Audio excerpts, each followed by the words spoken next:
ऊंची ऊंची इमारतों के लिए मशहूर हांगकांग अपने इतिहास के सबसे भयानक अग्निकांड से गुजर रहा है।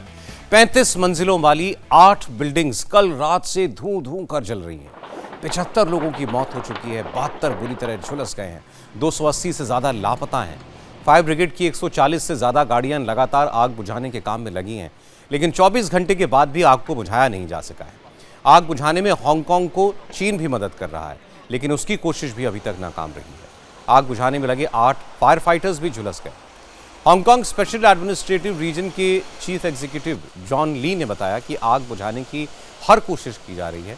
बिल्डिंग्स के अंदर के हालात और वहां का टेम्परेचर जानने के लिए ड्रोन्स का इस्तेमाल भी किया जा रहा है, लेकिन आग इतनी भयानक है कि इसे बुझाने में कितना वक्त लगेगा ये भी नहीं कहा जा सकता।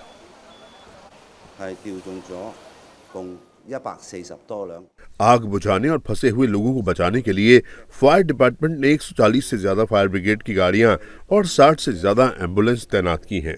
800 से ज्यादा फायर फाइटर्स और पैरामेडिक्स तैनात किए गए हैं। हालात का जायजा लेने के लिए ड्रोन का भी इस्तेमाल किया जा रहा है। हमने फायर डिपार्टमेंट को आग बुझाने के लिए सभी जरूरी संसाधन और मैन पावर को तेजी से जुटाने के निर्देश दिए हैं।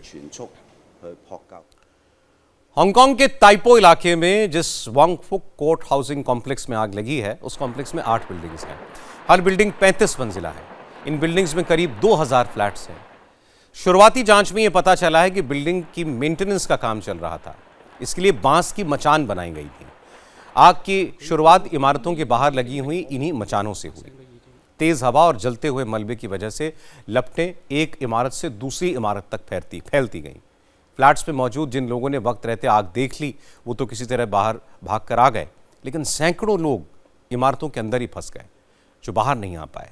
उन्हें अंदर फंसे अपने परिवारों की चिंता है, लेकिन कोई कुछ नहीं कर सकता, क्योंकि आसपास का तापमान इतना ज्यादा हो चुका है कि फायर फाइटर्स को भी बिल्डिंग के करीब जाने में मुश्किल हो रही है।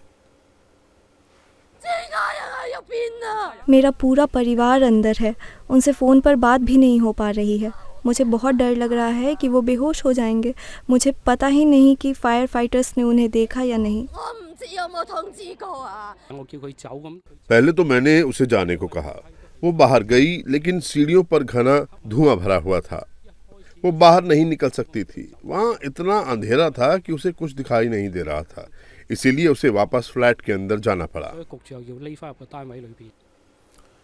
हांगकांग की इस आग पर चीन के राष्ट्रपति शी जिनपिंग ने भी शोक जताया है। साथ ही 20 लाख युआन मतलब करीब 2.5 करोड़ रुपए की मदद का ऐलान भी कर दिया है।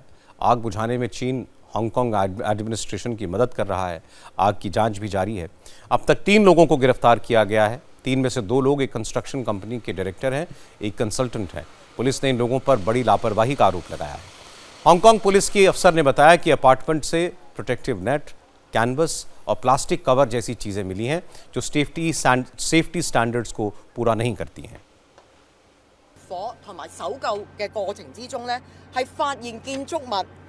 आग बुझाने के दौरान फायर ब्रिगेड ने पाया कि इमारत का आगे का हिस्सा सुरक्षा के लिए लगाए गए जालों, प्लास्टिक के खोल, वाटरप्रूफ तिरपाल और दूसरी चीज़ों से ढका हुआ था।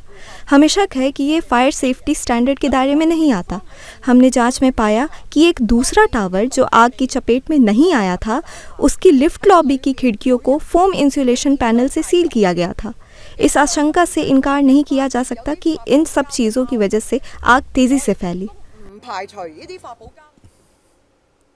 हांगकांग के रेजिडेंशियल कॉम्प्लेक्स में लगी आग की तस्वीरें डराने वाली हैं। भगवान से प्रार्थना है कि आग जल्द से जल्द काबू में आए और जिन लोगों के परिवार वाले फंसे हुए हैं सब बच जाएं।